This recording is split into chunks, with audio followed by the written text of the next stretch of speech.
จะพาไปดูนะเฟอร์บี้อ่ะบางครั้งอ่ะนางก็ชอบไปปีกวิเวกอยู่คนเดียวนะคะเดี๋ยวจะพาไปแอบดูนะกันห้อง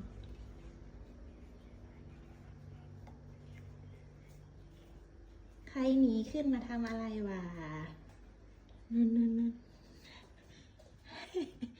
อยากอยู่คนเดียวเหรอ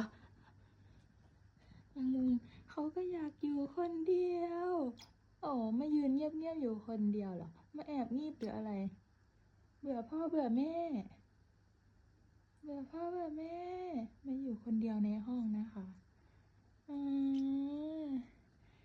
ทำไมอ่ะขนาดอยากอยู่คนเดียวแม่ยังมากวนโอ้ยแม่นี่สุดๆไปเลยนะแม่เนี่ยผมอุตส่าห์ขึ้นมาแอบแล้วเอ้ยเบบี้เอ๋ยลูก